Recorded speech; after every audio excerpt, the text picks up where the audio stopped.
کثرت سے استغفار پڑھنا۔ رسول اللہ صلی اللہ علیہ وسلم نے ارشاد فرمایا کہ جو شخص یہ چاہے کہ قیامت کے دن اس کا نام اعمال اس کو خوش کر دے تو اس کو چاہیے کہ وہ زیادہ سے زیادہ استغفار کرے۔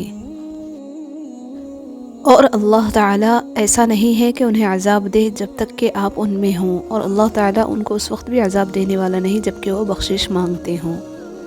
رسول اللہ صلی اللہ علیہ وسلم نے ارشاد فرمایا کہ مبارکبادی ہے اس شخص کے لیے جو اپنے صحیفہ یعنی نام اعمال میں کثرت سے استغفار پائے۔ جو شخص استغفار کو اپنے اوپر لازم کر لے، اللہ اس کے لیے ہر تنگی سے نکلنے کا راستہ نکال لیتا ہے اور ہر پریشانی اور غم سے نجات دیتا ہے۔ اللہ کا ذکر اپنے ہاتھوں کی انگلیوں پر کیا کرو، کیونکہ اندھیری قبر میں یہ روشنی کا سبب بنیں گی۔ استغفار ہر مشکل کا حل۔ جو شخص استغفار میں لگا رہے، اللہ اس کے لیے ہر دشواری سے نکلنے کا راستہ بنا دیں گے، ہر فکر کو ہٹا کر کشادگی فرمائیں گے، ایسی جگہ سے رزق دیں گے جہاں سے اس کو گمان بھی نہ ہوگا۔ استغفار کے فوائد: پہلا، پریشانیاں ختم ہوتی ہیں، دوسرا، حالات اچھے ہوتے ہیں، تیسرا، مشکلات آسان ہوتی ہیں، چوتھا، مال میں اضافہ ہوتا ہے۔ اور محمد صلی اللہ علیہ وسلم نے فرمایا کہ اگر تم گناہ نہ کرتے تو اللہ تعالیٰ ایسی مخلوق پیدا کرتا جو گناہ کرتی اور استغفار کرتی اور وہ انہیں بخش دیتا۔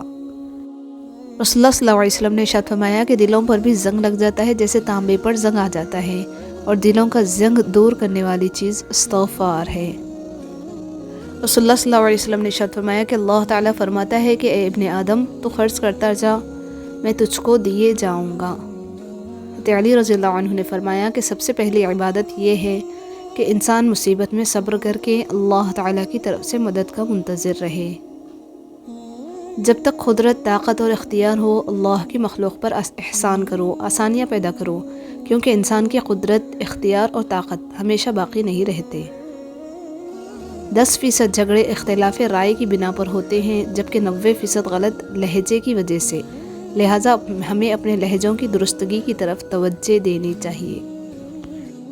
دنیا کی سب سے غلیظ اور سب سے بدترین آواز اس اولاد کی ہے جو بدلحاظی سے اور چیخ کر اپنے والدین سے بات کرتی ہے۔ مولا علی فرماتے ہیں کہ اگر کسی کی تکلیف دیکھ کر تمہیں تکلیف ہونے لگے تو سمجھ لینا کہ تم اللہ کے بنائے ہوئے بہترین انسان ہو۔ دنیا کے تکبر سے انسان اتنا برباد نہیں ہوتا جتنا دین کے تکبر سے برباد ہوتا ہے۔ ایسے نیک نہ بنے کہ ہر بندہ گنہگار نظر آنے لگے۔ ایک پروگرام میں کسی شخص نے پوچھا کہ قوم کو آگے بڑھانے کے لیے کیا کرنا چاہیے۔ ایک عالم نے جواب دیا کہ ٹانگ کے بدلے ہاتھ کھینچو، انشاءاللہ قوم اوپر آ جائے گی۔ حضرت علی رضی اللہ عنہ نے فرمایا کہ جب تم سکون کی کمی محسوس کرو تو توبہ کرو، کیونکہ انسان کے گناہ اسے بے چین رکھتے ہیں۔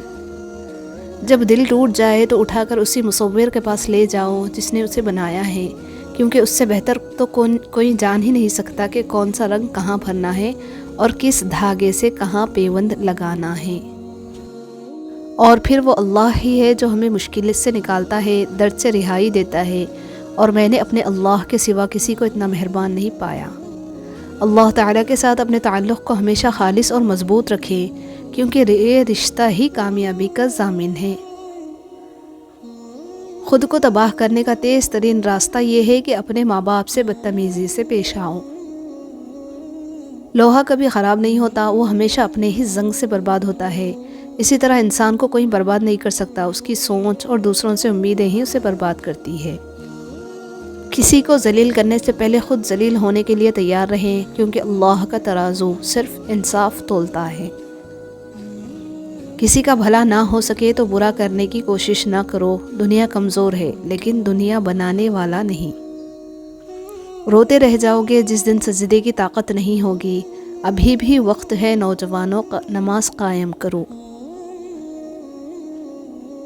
شوگر کی بیماری اتنی بڑھ گئی ہے کہ لوگ میٹھا کھانا پینا تو کیا، میٹھا بولنا بھی چھوڑ گئے ہیں۔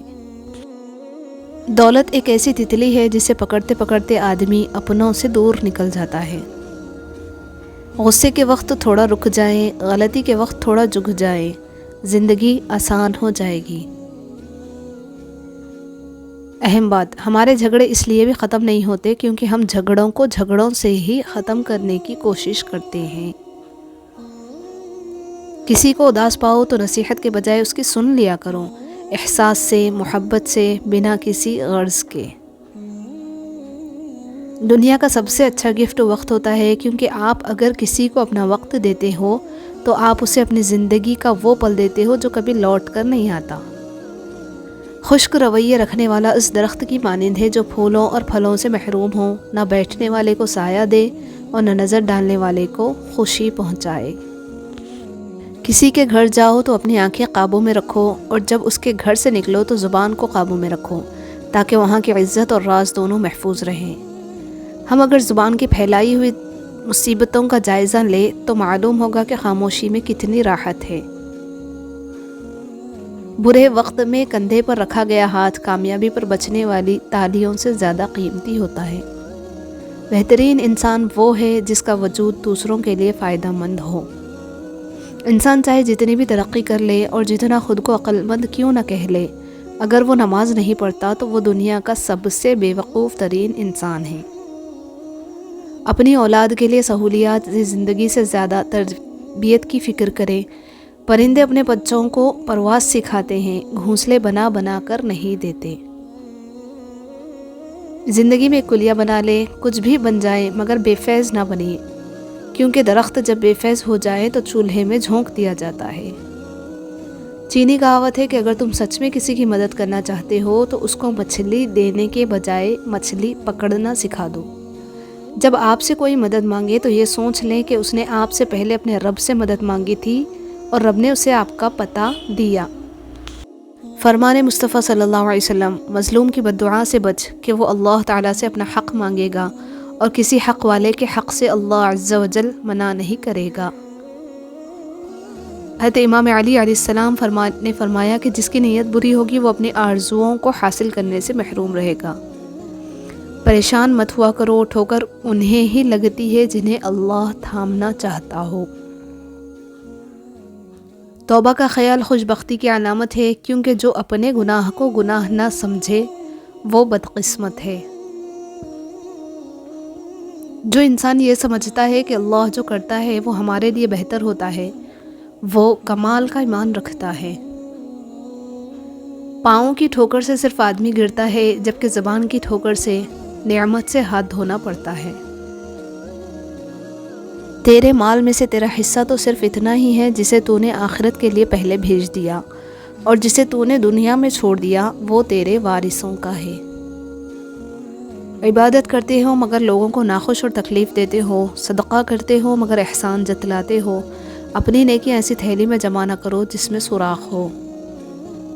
حدیث پاک میں ارشاد ہے کہ صدقہ کر کے اپنے اور اپنے رب کے درمیان تعلق پیدا کرو، تمہیں رزق دیا جائے گا، تمہاری مدد بھی کی جائے گی اور تمہارے نقصان کی تلافی بھی کی جائے گی۔ فرمان آخر نبی صلی اللہ علیہ وسلم، ایمان کے 70 سے زیادہ حصے ہیں اور حیا بھی ایمان کا ایک حصہ ہے۔ نماز کبھی نہ چھوڑیں، اس لیے کہ قبروں میں لاکھوں لوگ ترس رہے ہیں کہ دوبارہ زندگی مل جائے تاکہ اللہ کے لیے ایک سجدہ کر لیں۔